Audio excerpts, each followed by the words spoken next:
Nu tā. Super, Agnes, man prieks tevi redzēt šeit un dzirdēt. Un, zini kā, īstenībā es tevi pamanīju sieviešu kopstrādes grupā. Nu labi, būsim godīgi. Es tevi pamanīju citā kontekstā, ja, jau pirms tam, un mana pagājušā gada mīļākā dziesma ir ārpusē. Ja? Man Wow. viņa kaut kā tik ļoti pa stīgām, nezinu, klausījos non-stop vienkārši. Bet es tevi pamanīju, jā, sieviešu kopstrādes grupā ar zvaigznāju. Un tad pēc tam nākamais video, kurus tev redzēju, kur tu biji pie Ghetto Games runāt par skaņu kā zīmolu. Un man tā, we have to talk about it, ja, ko tas nozīmē, jo man liekas, pirmā, ka tā mūzika kā biznesa, man vispār, kad kaut kas sāk rozīties ar biznesu, man ļoti interesē. Otra lieta - mūzika kā biznesa, ka mākslinieks var domāt par sevi un par to, ko viņš dara no tāda arī biznesa perspektīvas, un jā, tur ir arī nauda, jā, nevis tikai tur nabaga mākslinieki, vai tajā arhetipā iet, bet iet arī tajā biznesa pusē. Un, jā, tad muzikālā izglītība, mūzika kā biznesa un skaņa kā zīmolvedība. Jo, manuprāt, viena no tādām lietām, ko mēs bieži vien aizmirstam, ka kaut vai atceries mājās, kas ir mikrorajonos, tu uzspied kodu un tad ir pūt vējiņi. Nu, principā tas ir skaņas brandings. Vai Netflix tas tudīns. Tā kā, nu, lūk, tāds liels 3 tēmas, par ko es gribēju ieskicēt parunāt, bet varbūt sākam ar tādu step by step iepazīšanos, kas ir tas, kas ir zvaigznājs, ko tu dari un kas ir tas, kas ir tavs šobrīd aktuālai tavi projekti. Jā, tu zini, ļoti pielādēti lieli jautājumi, jo es katru tādu sezonu, kad ir lielās brīvdienas, īstenībā nodarbojos ar tādu introspektīvu, tādu meditācijas viņu saucu. Un tad pēdējie 3 gadi ir bijuši ļoti interesanti man personīgi, jo, jā, daudz mani pazīst kā vienkārši mūziķi, kas realizēs kā cilvēks uz skatuves. Bet pēdējie 3 gadi ievies tādas ļoti radikālas izmaiņas manā profesionālajā izaugsmē. Un tās struktūrālās izmaiņas, par ko es runāju, tas, ka nekas nav tā kā akmenī iekalts. Un tas, ar ko viss sākās, īstenībā nenozīmē, ka šobrīd turpinās. Un tas ir tāds ļoti liels man pašai pārsteigums un arī iedrošinājums citiem, kas varbūt baidās, jo viņi īsti līdz galam nesaprot, ko viņi dara. Bet es varu teikt, ka es joprojām nesaprotu līdz galam, ko es daru, un katrs nākamais solis ir tāds mazs testa brauciens, lai saprastu, vai tas vispār strādā, un vai tas vispār kādam ir vajadzīgs, un vai tā ir aktualitāte Latvijā, jo katrs tirgus ir citādāks. Un tad tas mans personīgais vektors mainījās ar pandēmiju, kurai es esmu ļoti pateicīga, jo, manuprāt, viņi ļoti labi lustrēja vispār katra indivīda lielākās bailes. Katram viņas izpaudās citādāk, un bija ļoti interesanti redzēt, kā mēs esam izmest no tās laivas, un ar ko tad mēs tagad tālāk peldēsim, un ko katrs vispār domā par šo procesu. Un man izjuka absolūti šī kāršu būvniecība, šis kāršu namiņš, kas ir meitenu skatuves un grupa, un it kā jau saka, mūziķis vajag gan kāzās, gan bērēs, vai ne? Tā kā mums vienmēr ir ko darīt. Bet tas bija laiks, kad mūs principā apstādināja. Un man tā bija iespēja paskatīties uz sevi no citas puses, kā uz cilvēku, kuram ir 3 augstākās izglītības un kaut kāda veida kompetence, un es par kompetenci uzskatu gan izglītību, gan pieredzi.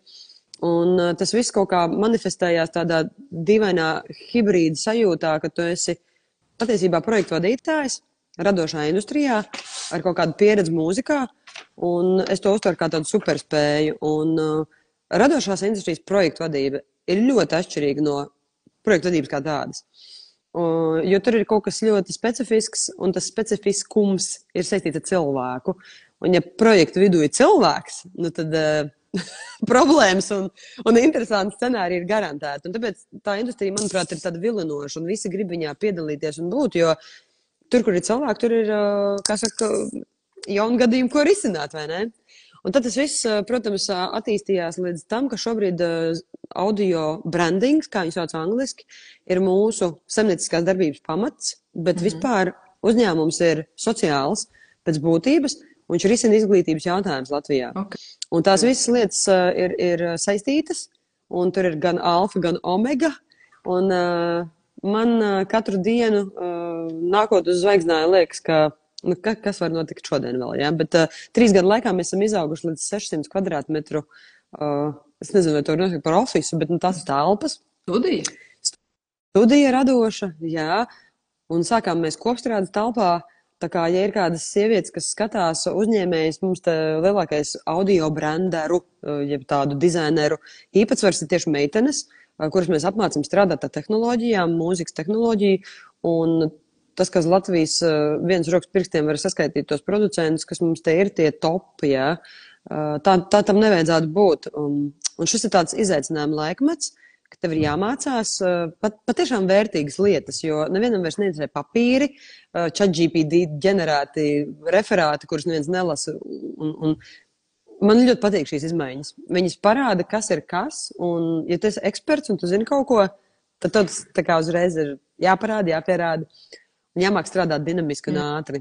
Un to arī redzi, tu esi tīra manta, vai nedroši vien, tu nevar tā īsti nofeikot. Vai?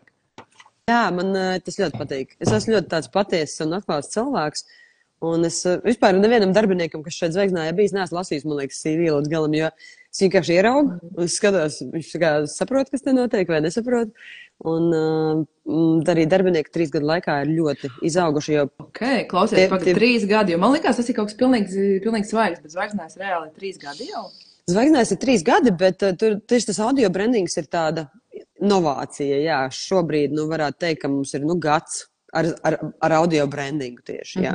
Okay, labi, es arī gribētu par to izglītības procesu parunāt, bet mēs varētu pieskarties sākumā tam audio brandingam. Kas tas pa zvēru tāds ir? Vispār, tu pareizi pateici, tas ir skaņas zīmols, jeb skaņas identitāte. Un Latvijā viņa ir tāda varbūt niša, kuru varbūt līdz galam cilvēki arī nenovērtē, bet patiesībā, ja skaņas dizains ir ļoti labs, tu viņu nemaz nepamani. Un, es par skaņas dizainu vienmēr domāju tā, ja tu skaties šausmu filmu un tu nogriez viņai skaņu, tad padomā, cik šausmīgi ir tā filma. Mūzika īstenībā ir ļoti liels, tāds ietvars, kurā notiek viss tas, kas tur notiek.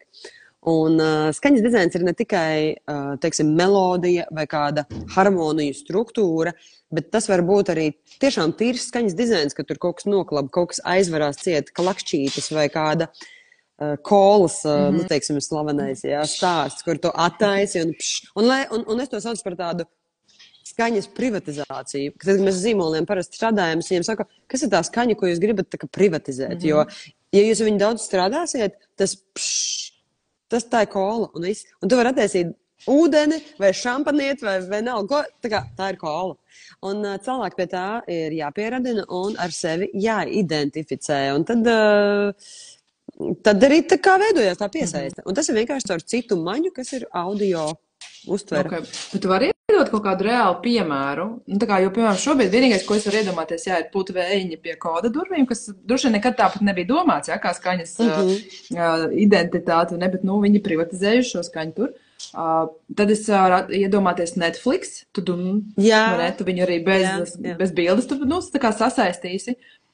Kas vēl varētu būt tādi piemēri? Tā kā lai cilvēkam skaidrs, ka tas nav kaut kas abstrakts, jo skaidrs, ka ir filmais skaņu celiņš, tas ir viens, bet kas varētu būt vēl tāds, ko mēs ikdienā redzam īstenībā? Tas ir pilnīgi jebkas, ko tu redzi televīzijā. Televīzijas raidījumos, piemēram, tās sauc par galviņām. Tā galviņa ir tā, kas ienāk, piemēram, bez tabū, mēs vienmēr zinām, tūlīt būs sajūta. Vai miedziņš, jā? Panorāma. Miedziņa. Tā kā, respektīvi, jebkuram raidījumam ir šī te arī skaņas tāda sajūta, ko viņi grib iedot klausītājiem. Vēl arī, protams, ja mēs runājam plašākā kontekstā dziedātājs, ja mēs runājam par dziedātāju, viņa balss ir viņa skaņas dizains. Ja es runāju šobrīd ar tevi, tā kā cilvēks ar cilvēku, tad tu varbūt, piemēram, manā gadījumā ļoti daudz cilvēku man neatpazīst, bet tad, kad es sāku ar viņu runāt veikalā vai pie kasē kaut kur, tad viņi uzreiz tā paskatās. Tas ir kā radiodiktoriem.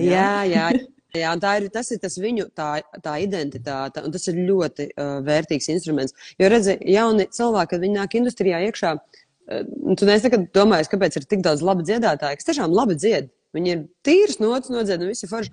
Viņiem trūkst tā oriģinālā, tā autentiskā sajūta. Tā ir tā identitāte, ka tu gribi dzirdēt to tembru vai to noti, kā viņš nodzied. Un tā ir tāda lieta, ko var kultivēt, attīstīt, un pie viņas ir jāstrādā. Un tam nav nekāda sakara tādu parastu akadēmisku, tādu galvas kora dziedāšanu. Ja? Popmūzika pieprasa tomēr kaut kādu tādu hiperbolu, domājot par tādām gradācijām, ka viņas ir tādas uz vienu vai uz otru pusi. Tad tas ir interesanti, vai ne?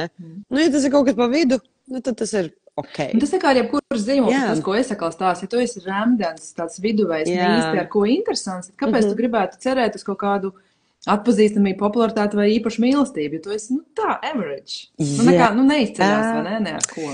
Un es tā kā negribu to īstenībā pārmest, jo, būsim reāli, ir ļoti daudzi uzņēmumi, kuri var strādāt un dzīvot arī bez tās skaņas identitātes, un viņiem ir darbs un pasūtījumi, un būvniecības kompānijas var būt lielas, bet tomēr, ja tu ej tā kā tādā PR. Man liekas, ka marketings ar PR bieži vien man ir bijuši tā, ka departamenti savā starpā mazliet cīnās, jo PR grib to veidolu, to, kā mēs izskatāmies, kā mēs izklausāmies, lai tas ir tā ieturēti.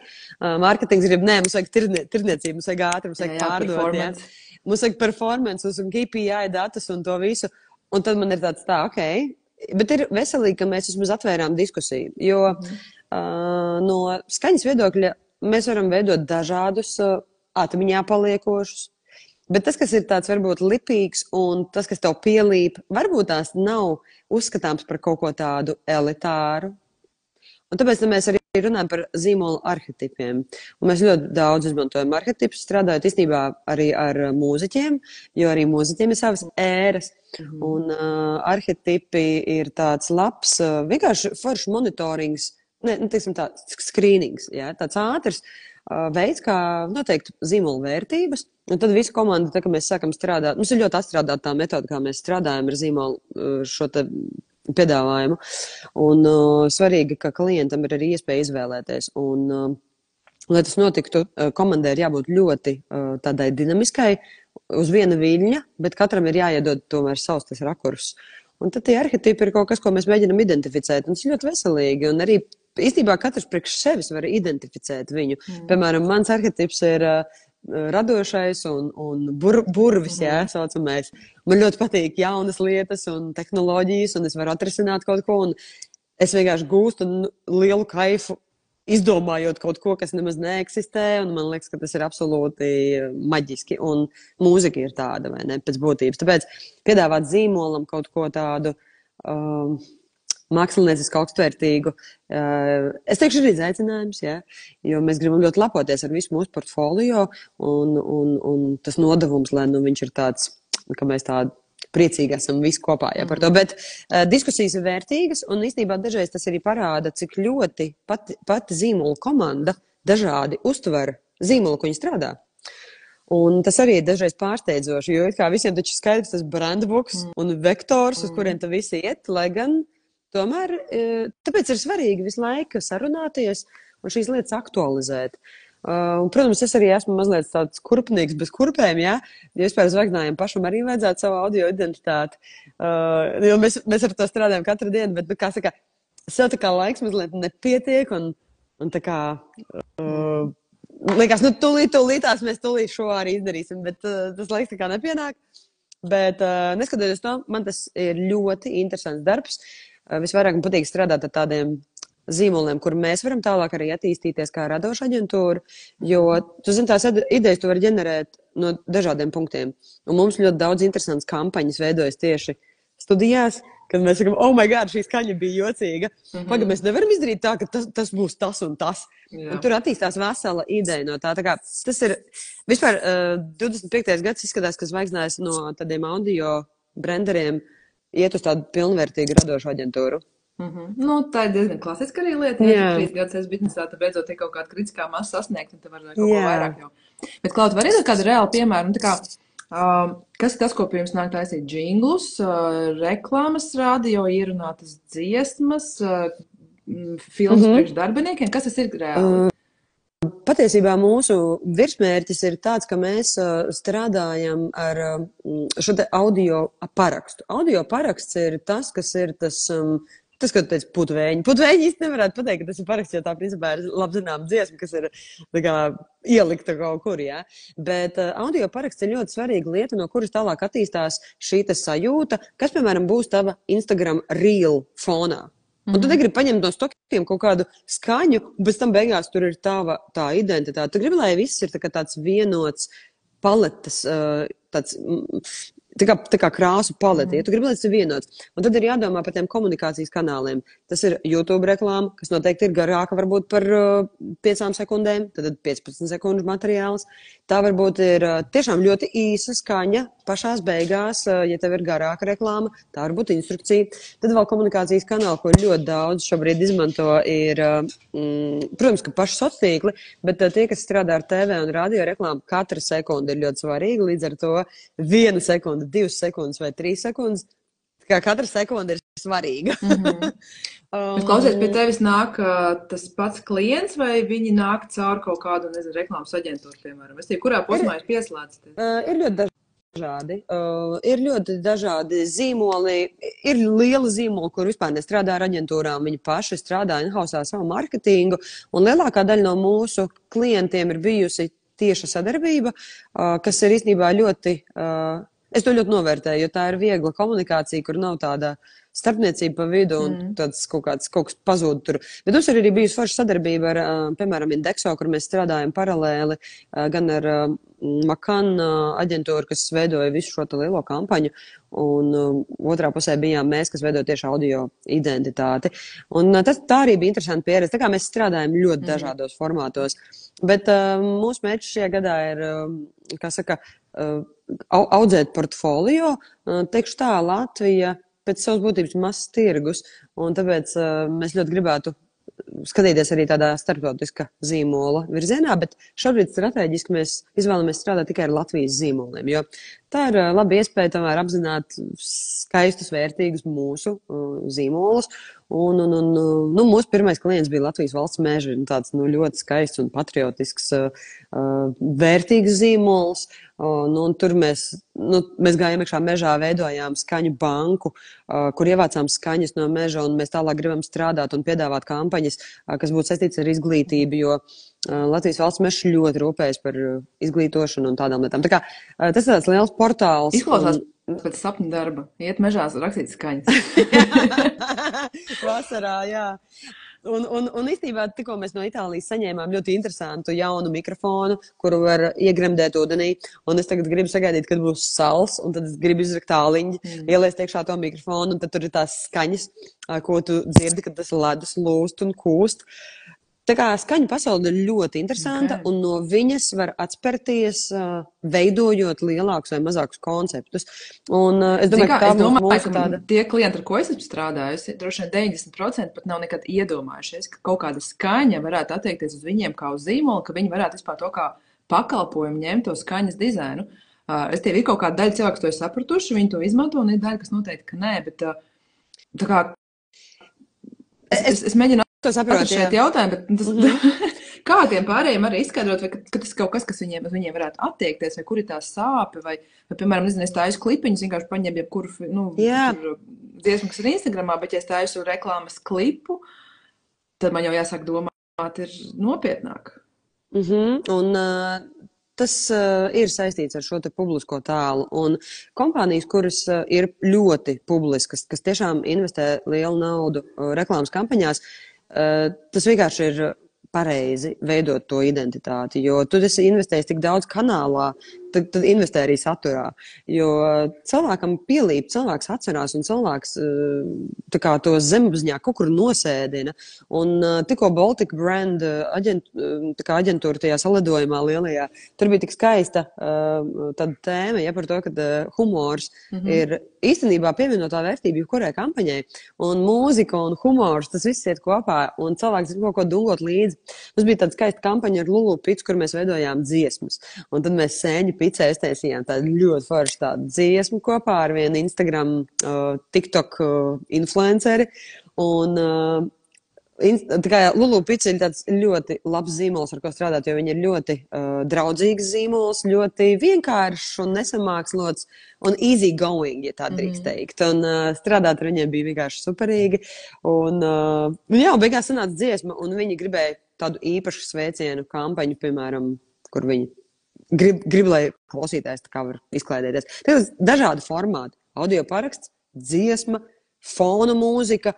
Tad, kad tu zvani, piemēram, mēs tikko zvanījām valsts ieņēmuma dienestam, mums tur vajadzēja saņemt konsultāciju, tā uzgaidāmā melodija, tur gaida, viņa ir šausmīga. Es tā kā klausos, man liekas ārprāts, kā kaut ko tādu vispār tur var ielikt. Bet, tā tas ir, un tad, kad tu ieej, piemēram, kādā iestādē, piemēram, bankā, kas ir tā mūzika, ko tu dzirdi fonā? Vai viņi tev liek justies droši par to, ka tavu naudu tur stāv? Vai viņi ir tāda uplifting, vai viņi ir playlistē sakārtot tā, ka viņi pārdomāt, jo atkal negribas saukt vārdos sliktus piemērus, jo tos mēs vienkārši sev piefiksējam, lai ar to strādātu un diskutētu, bet tie visi ir tie komunikācijas kanāli. Tur, kur tu satiec savu piemēram, arī, tā kā tu teici, arī to playlist, piemēram, tu ienāc kafejnīcā vai restorānā, kas tur skan, jo varētu būt, piemēram, tāds elegants restorāns, bet tu uzliec kaut kādu trešī playlisti un tad vienkārši neiet kopā, ne? Vai arī piemēram, ļoti labs piemērs, kur man liekas, ka ir izcila playlist, kas ļoti iet kopā ar konceptu, ar interjeru, bija Vestu osta. Viņi tagad ir cieti, bet viņiem vienmēr tā playlist, bet kad tu saproti, tur ir, tu pilnīgi sajūti, ka tas ir tā kā pārdomās, tas nav nejauši. Un es to pamanīju. Protams, tagad iet tādā pretrunā, tad to arī. Bet es domāju, ka iespējams, ka daudz mums neaizdomājās. Vai tas varbūt arī pakalpojums uztaisīt zīmolam atbilstošu playlist, kas varētu skanāt savu dienu? Jā, noteikti, un to var pielāgot pēc tam uz dažādiem svētkiem, Ziemassvētkiem, vēl kaut ko citu, jo kādam jau tas jādara, vai ne? Un tad tu tā kā paļaujies uz cilvēku, tā kā parasti to dara aģentūras cilvēki, un tad tu tā kā paļaujies uz īstenībā cilvēku, kas nav eksperts, viņš vienkārši, labākā gadījumā cilvēks ar labu gaumi, un ja tev paveicās, tad ir labākā gadījumā. Visdrīzāk to dara bārmenis. Un tad jāpaļaujas ir uz viņu gaumi.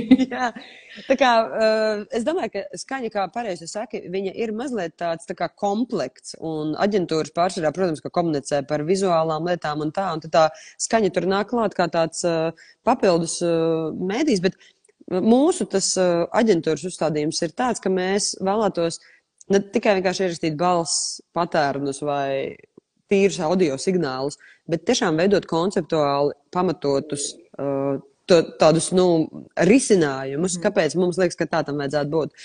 Un tad es domāju, ka tie veiksmīgākie gadījumi, ka viņi varētu pāraugt par tādām skaistām kampaņām, tas jau būs mums tāds iekšēji success stories, ka mēs varam domāt vienkārši no cita punkta. Mēs redzam lietas citādāk.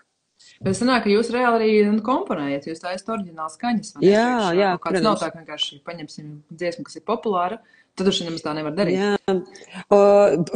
Jā, tā kā, mums tā kā pagājuši gadu taču bija. Paņemsim Trijāns parka kaut kādu dziesmu, uzliksim savā reklāmiņai apakšā, būs labi. Ar ko mēs riskējam šajā gadījumā? Redzi, risks ir ļoti liels. Pagājuši gadu, man liekas, bija ļoti liels skandāls tieši par Cēsu alus kampaņu, kas bija saistīta ar Ozola dziesmu stils, kura netiešā veidā parādījās influencer kampaņā. Un tur tā kā no visādām pusēm varēja paskatīties, tā kā, cik nepareizi ir tā situācija. Katrā ziņā oriģināla kompozīcijas, kas ir aizsargāts ar autortiesībām gan izpildītājiem, gan intelektuālo īpašumu, viņas vienkārši ir, kā saka, clear out, you have to clear it out, tā kā tu to saskaņo. Tu jautā, varbūt autoram vienkārši ir kaut kādas vērtības, kas neiet kopā ar zīmolu, viņš vienkārši principā negrib, ka viņa dziesma tur tā kā ir. Tad, respektīvi, mūziķis, kas ir iztaisījis kaut ko ļoti veiksmīgu un jau iekarojas auditorijas simpātijas, nodod savu, angliski to sauc par likeness, it's my likeness. Un es dodu tev savu likenessu, jo tev viņa nav, un tāpēc tā kā tu viņu pērc. Un tas ir ļoti jocīgs produkts, vai ne? Tā kā ja mēs tā runājam. Bet tas tā ir. Un, jā, un tad, principā, oriģināli vienkārši dažreiz uztaisīt ir lētāk, un dažreiz arī aģentūras ir ļoti jāsprātīgas, un tad viņi saka, mums vajag kaut ko tā kā šis, bet tas nav tas, bet mums vajag kaut ko tā kā tas, bet tas nav tas. Jā. Un tad tā kā, es sapratu domu. Saprot, jā. Tā kā, cilvēki mēģina visādi to apiet, bet, tā kā, šī ir ļoti interesanta industrija, un man ļoti patīk tas, ko mēs darām, jā.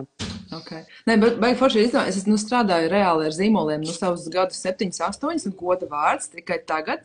Pie manis ir atnācis koncepts par šo te, mūzikas brandingu, tā kā bāc. Un tas ir mans lauks, kurā es strādāju. Labi, es neveidoju tās zīmos pašu tur dizainus līdz reklāmām, to es nedaru, to strateģisko pusi. Bet man liekas, tas ir baigi svarīgi arī par to runāt, ka arī mazāk un lielāk zīmoli zina, ka tas ir gramatiski pareizais ceļš, jo lielākiem droši vien aģentūras ieteiks, un tomēr lielāks zīmols viņš arī ar vairāk ko riskē. Ja es ielieku vienu mazu klipiņu Instagramā, būtu neviens nepamanījis, kas tur tā iesnīko iekšā kaut kādu dziesmu, ja, ko nevarēja. Bet par to arī izglītot un runāt. Jā, un vispār ar tām Instagram lietām arī ir ļoti interesanti, jo redzi, ja es, piemēram, tā kā tas Ozola gadījums īstenībā man arī pacēla tādu iekšēju diskusiju, jo Ozols norēģē un tā ir apmaksāta kampaņa, tad tas ir problemātiski. Bet, ja, piemēram, man ir kāda sadarbība un es fonā uzlieku Dua Lipas dziesmu, traucās it kā par to, bet es principā reklamēju produktus, kas ir apmaksāta kampaņa un fonā skan viņas dziesma. Ko es mēģinu pateikt, šis ir ļoti mainīgs laikmets, kurā mēs dzīvojam, un Instagrams, kā arī TikToks, protams, ir atvēris pavisam jaunu veidu komunikācijas līmeni. Un dažreiz, ja tu scrollo un tev ir tendence klausīties ar mūziku, un ja tur nav mūzikas, tad tev tas izklausās pēc kļūdas.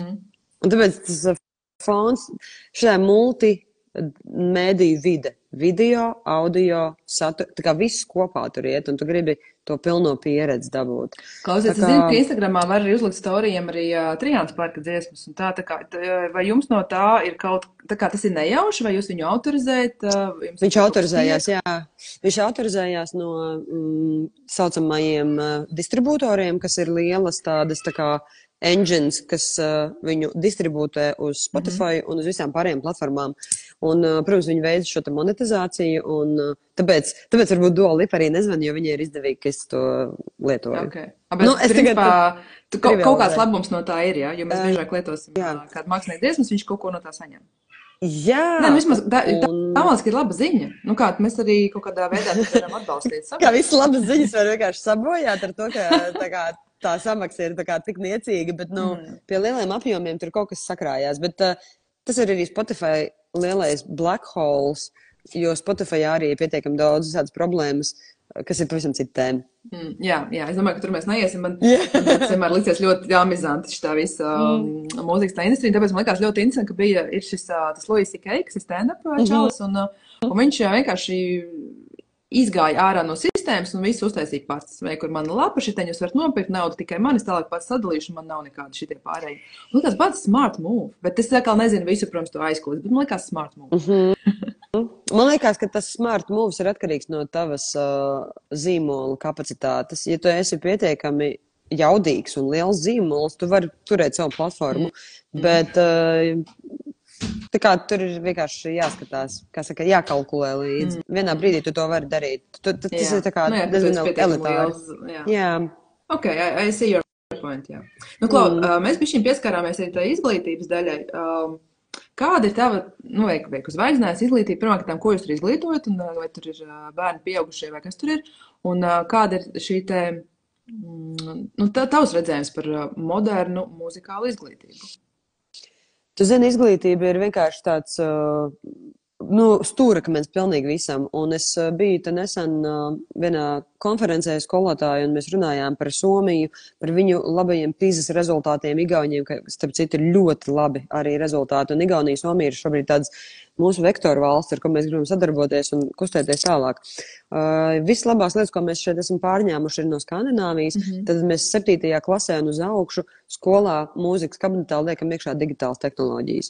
Kāpēc? Tāpēc, ka tas nav normāli kopš laika, es nezinu, cik tev gadi, bet kopš mēs pabeidzām skolu, jā, tur nekas nav mainījies tajā kabinetā, un tas vienkārši ir dramatiski. Ksilofons tur ir. Jā. Un tā industrija, viņa pieprasa tomēr jauna veida komunikāciju. Paudze pieprasa jaunu veidu komunikāciju ar savu skolotāju, kurš ir no citas paudzes, un tas viss veido tādu saraustītu bildi, kurā beigās neviens nav priecīgs, jo neviens nevar saprasties. Man tā šķiet, ka tā digitālā pratība, viņa jau sen ir ienākusi, protams, ka mūsu kultūra telpā pirmkārt mēs izmācam pedagogu strādāt ar tehnoloģiju, mikrofonu, datori, MIDI kontrolieri, analogi sintezatori, skaņas fizika, skaņas dizains. Tu visu to sāc mācīties 7. klasē. Šodien mums bija akadēmijā mūzikas sarunu par to, ka viņi grib integrēt šo kursu mūzikas akadēmijas pedagogiem. Tas būtu loģiski, ja mēs bērniem to mācām, tad pedagogam arī skolā. Tas tā kā dators nemācīt. Tā kā, nevar vairs. Jā. Un, tu zini, mūzika priekš manis ir daudz plašāks koncepts kā tikai dziedāšana un vēstures datu tāda atreferēšana, jā.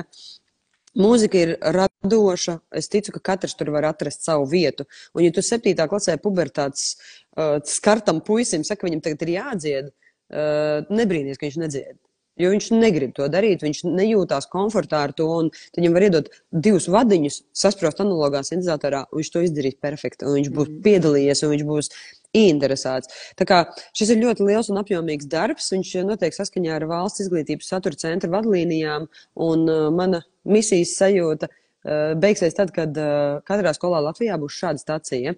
Kā es teicu, mēs esam sociāls uzņēmums pēc būtības, un Latvijā šī ir absolūti sociāla, tāda ļoti dīvaina altruistiska izpausme, bet tas ir arī manis kā uzņēmēja vajadzība, lai tirgū nāk iekšā vairāk dalībnieki, kas ir kompetenti.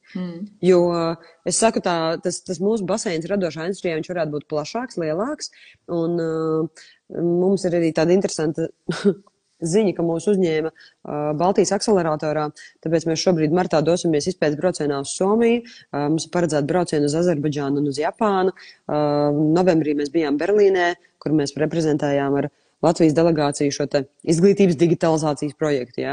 Un man nekad nelikās, ka tas ir kaut kas vispār, kas var eksportēties, jo viņš pat saucās Zvaigznāja klase, tas nav pat zīmols, ko eksportēt, jā. Un parasti domā par tādiem kečīgākiem nosaukumiem, lai kaut ko pārdotu, jā. Tāpēc izglītība kā eksports eksistē, to dara Somija šobrīd, un mēs ejam viņu virzienā. Un es ceru, ka šajā gadā mēs noslēgsim pirmo sadarbību ar starptautisku valsti, kādu, nezinu vēl kuru, bet tas ir mans lielais tāds uzstādījums, jo es pati katru dienu kaut ko mācos. Vakar vēl pētīju mākslīgos intelekta rīkus, ar kuriem veidot sinhrono tulkošanu, kā viņš audio apēd vai neapēd. Tā kā tu strādā, bet tu mācies, un tu daudz ko, es saku, nesaproti. Un tāpēc vēlreiz visiem, kas kaut ko grib sākt darīt, negaidiet to brīdi, ka jums būs aha moments, un jūs tā kā, ja es visu sapratu, tā kā, es pareizi arī saki, es arī domāju, kā es varēju būt 15 gadus industrijā un par audio dizainu uzzināt tikai aizvakar.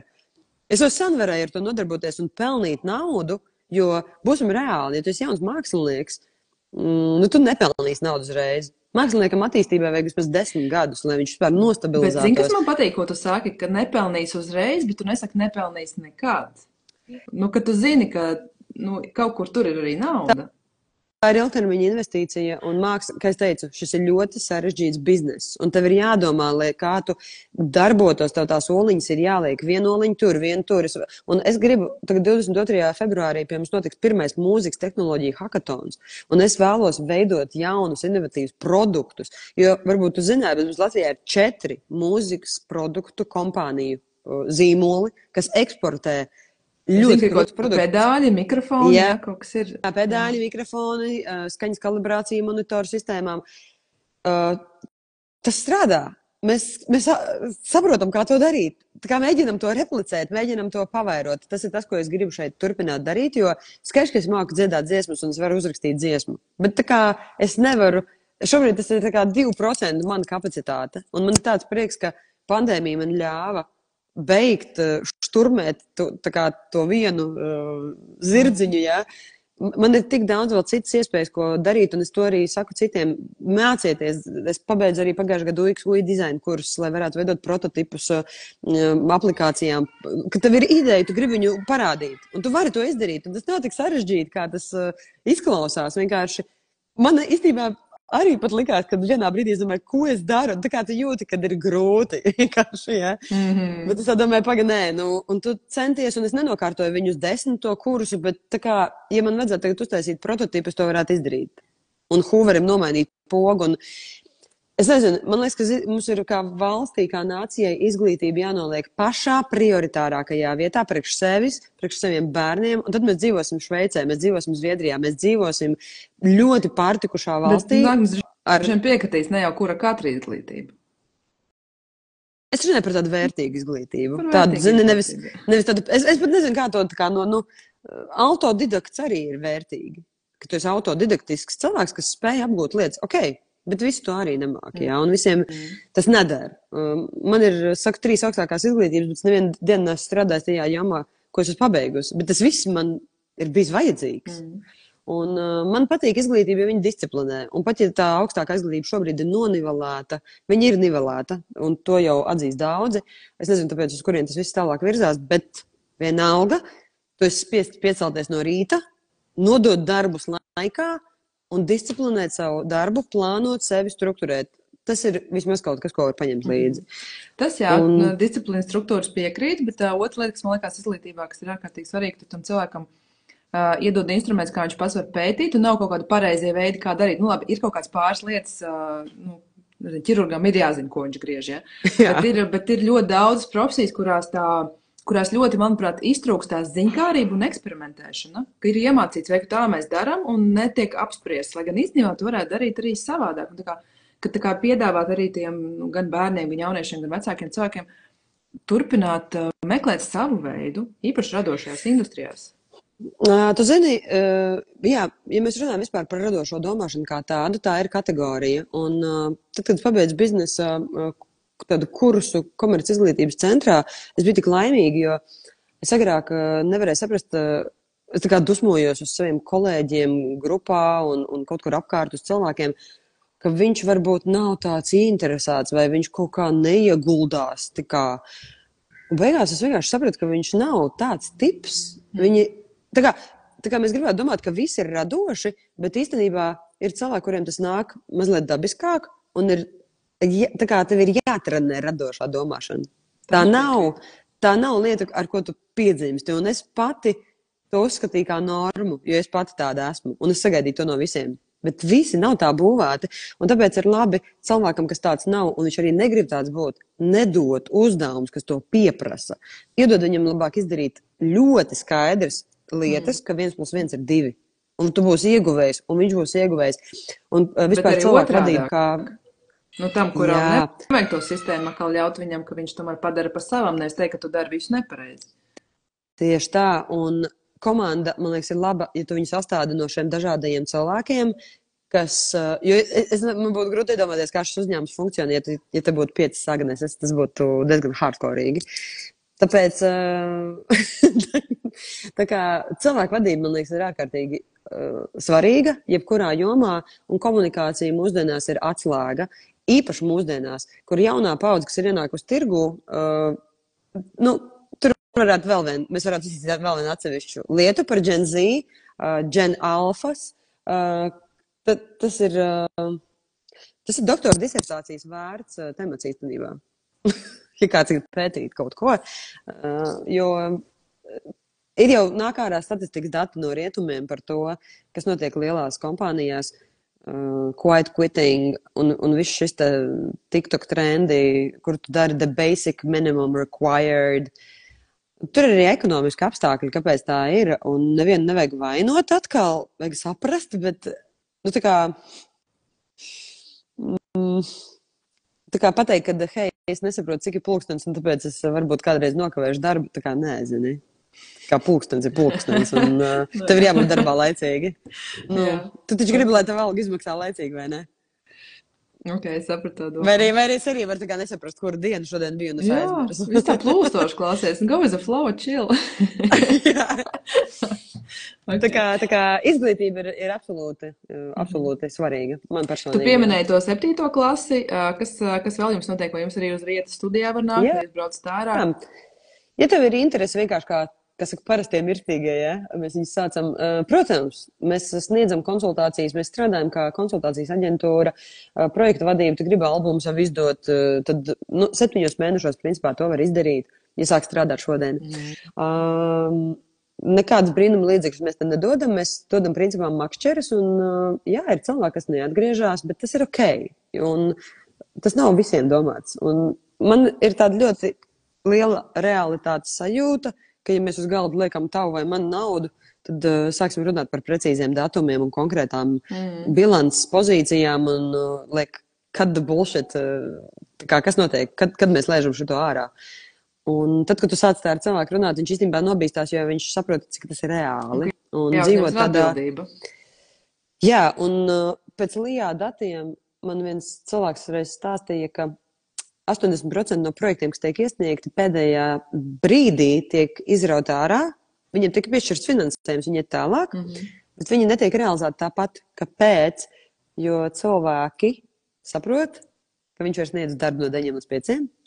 Viņš celsies tad, kad jāceļāsies gulēt pēdējais, un viņš vienkārši saprot, ka pag. Man bija forša ideja, bet šitam tā kā neesmu gatavs. Es gribēju naudu, bet ne jau to darbu. Jā, un tāpēc arī daudz labas idejas netiek realizētas, un tāpēc arī man ir tāds, bet tā kā man arī ir daudz idejas, tā kā viņas ir jārealizē. Es varu 10 idejas šobrīd uz vietas uzģenerēt, kas var kaut ko darīt. Kādam ir jāizdara, jā. Un kādam ir jādara, jā. Ok, parunāsim bišķiņi arī par naudu, ja mēs te pieskārāmies. Tad vai tu tici, ka mākslinieks var nopelnīt? Protams, ka tā ir. Tas nav ticības jautājums. Mums ir pietiekami daudz pierādījumu tam, ka mums ir tirgus, kurā tu vari strādāt, un tu vari pelnīt, bet tas ceļš līdz... es nezinu, kas katram ir peļņa, ja? Teiksim, tāda pārtikusa dzīve. Protams, loģiski, bet tas sākums ir ļoti grumbuļains.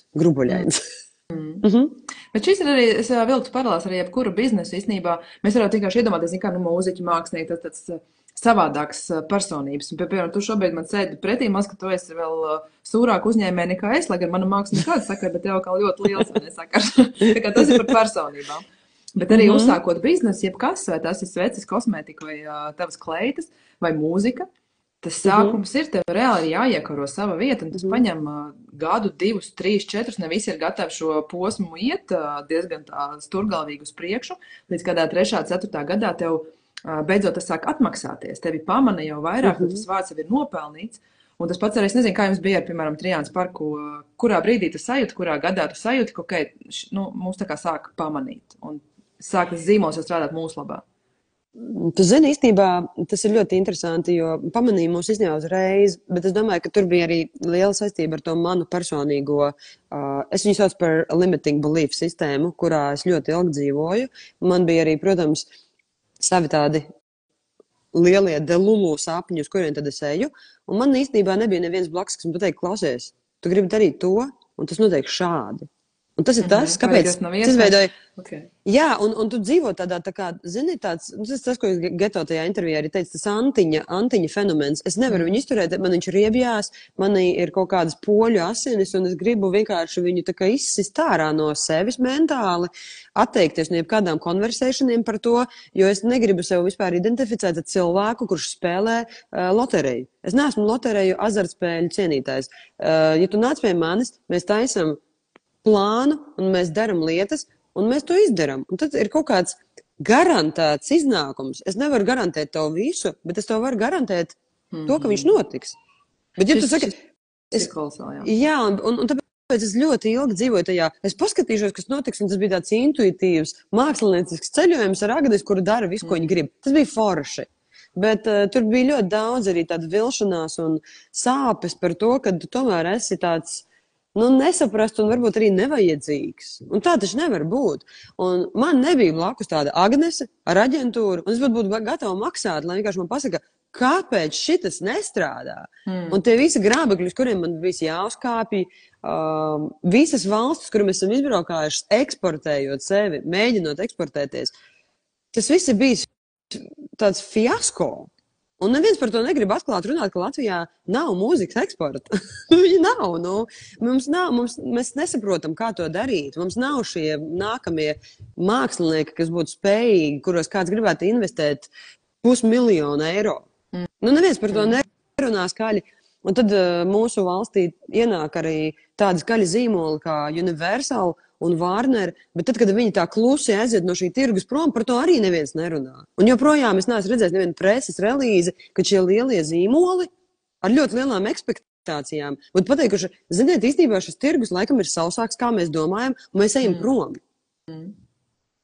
Un tas ir tas, kas mani uztrauc, ja tu gribi runāt ar mani kā ar biznesmeni šobrīd, nevis mūziķi. Kāpēc mēs nerunājam par biznesu, un mēs tā gaidam un kaut kā tā, nu tā ezotēriski, ja.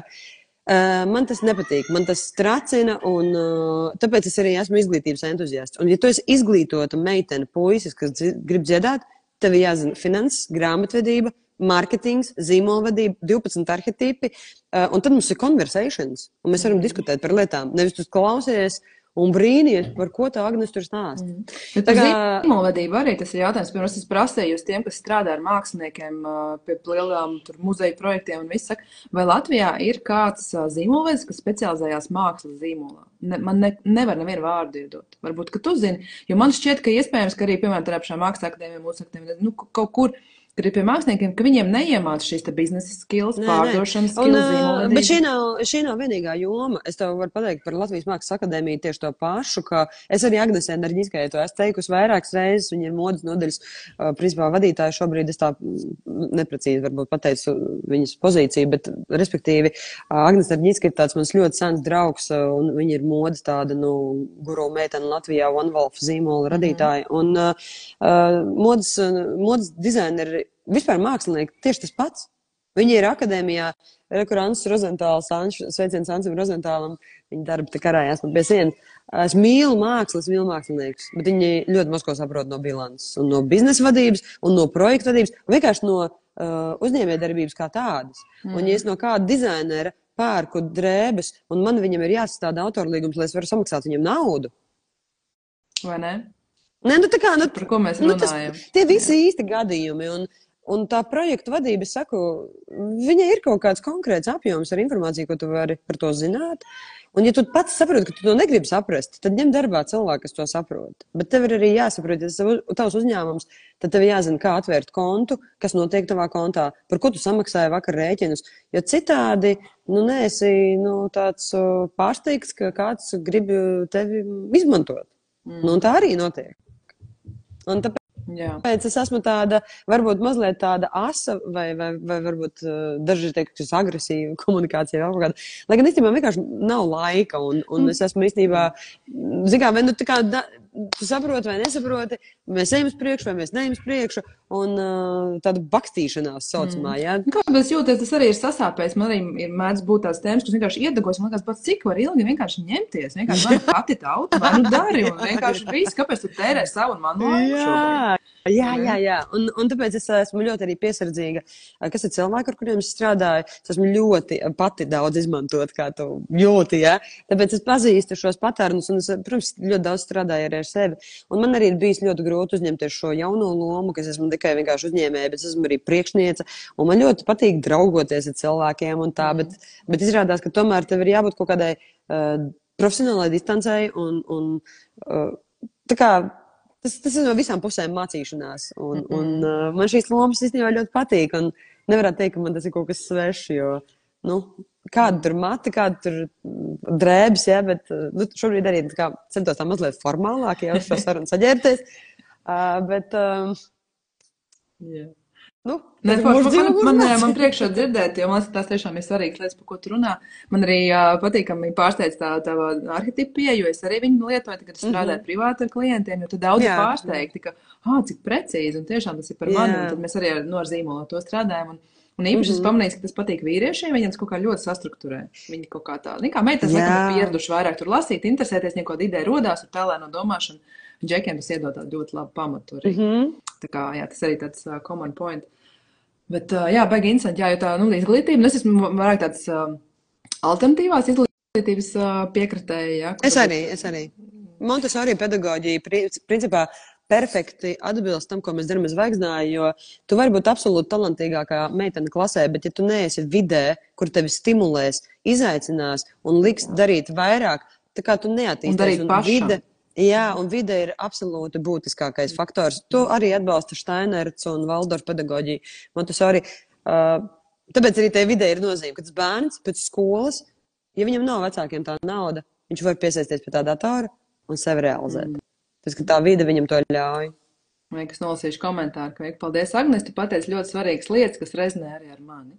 Pirms tam arī bija viens komentārs, vai atradīšu par to, bet es aicināšu skaista saruna, Agnes brīnišķīgi izstāsta. Paldies. Es sveiciens visiem, un varbūt es tevi arī personīgi vienkārši aicināšu ciemos uz kafiju pie mums uz Zvaigznāju, jo, kā saka, viens ir sarunāties tādos internetos, bet, jā, būtu interesanti varbūt arī es labprāt, jūtu, ka rezonē vairākos līmeņos arī tas, ko tu saki, tā kā noteikti. Klausies, bet es pamanīju, martā būs koncerts, mēs varētu vēl arī noslēgt ar kādu reklāmas paudīti tomēr. Reklāmas pauze martā Palādījumā tiekamies. Un, es domāju, ka tiekamies, jā, es gribētu. Mēs ar vīru pagājušajā gadā, man zin kā gadi mainās, vai jau kurš bija kurš, bet mēs bijām apņēmušies, ka mēs reiz mēnesī ejam uz koncertu. Oh, wow. Un tā bija baigi interesanti tā lieta, jo tas tā kā tev ir jāizdomā, un ja nav neviens normāls koncerts, tad ej kaut vai uz, whatever, vienkārši kaut kur aiziet. Es gribētu atjaunot šo izaicinājumu, bet man liekas kolosāli, jo šonadēļ būs... Šodien nākamdien būs kaut kā Eli koncerts. Es viņas esmu nesen atklājusi, man patīk, un Trijāns parks martā varētu būt ļoti krūti arī. Tiekamies martā, jā, vairāk informācijas ir trijansparks.lv, un tie, kas grib īstenībā izpausties kā cilvēki radošā industrijā, reiz mēnesī mums ir dziesmu rakstīšanas sesijas. Šoreiz mums meistarklasu vadīs rakstniece Inga Gaile, jo, teiksim tā, teksti ir smagākā no visām posmu ķēdītēm, jā? Un tad mēs rakstnieks Zvaigznājs.lv, skatāties informāciju. Un tas pirmais hakatons februārī, kas notiks, tur mēs arī aicinām cilvēks no malas. 22. februārī teici, jā? 22. februārī un 25. janvārī tie ir tie divi jau nākamie pasākumi. Tā kā brīvs apmeklējums, var nākt bez pieredzes, vienkārši nāciet. Mēs esam tiešām ļoti atvērts uzņēmums un sadarbības te veidojās krustām šķārsām. Par to ir iestājas Zvaigznājs. Ja? Tu esi zvaigzne, es esmu zvaigzne, bet mēs kopā varam izveidot tādu interesantu zīmēm debesīs, vai ne? Tieši tā. Jā. Šī ļoti metafora arī nobeigumā, bet jā, kolosāli. Man liekas, mums tiešām būtu sarunām vēl vismaz 10 temati par katrā, kurā ielīst un parunāties. Bet forši, man ir ļoti liels prieks, ka ir tāda cilvēka kā tu, kas domā lielo bildi, par to, ka ir iespējams, par to, ka izglītība un kāda ir svarīga, un ka ir tā modernā pieeja, ka ir arī biznesa, ir arī mērķtiecība. Man liekas, ka tas ir super, man liekas, ka tāda cilvēka mums vajag vairāk, kas skaļi arī stāsta un runā, lai mēs pārējie varam. Es esmu bieži vien domājis, ka cilvēkiem dažkārt pietrūkst vienkārši tāda parauga, bet arī koncepta. Vienkārši nav faila. Un tad tiem, kuriem ir fails, par to ir jāstāsta, jo tad pārējiem arī, bet tā arī var darīt. Tiešām, pareizi, neaizdomājies. Līdz ar to tas ir baigs svētīgais darbs, kas notiek. Super. Es ceru, ka mēs vēl tiekamies. Vienā vai otrā formātā. Sāksim gadu ar kafiju. Mums ir garda kafija no Tiny Giant, Latvijā grozāt kafiju. Tā kā es tev oficiāli ar lieciniekiem aicinu ciemos, tā kā dod ziņu, ka tu tiec, un paldies visiem, kas klausījās. Super. Paldies tev, Agnes. Tiekamies drīz, un paldies tiem, kas klausījās. Atā. Paldies tev, liels veiksmīgi.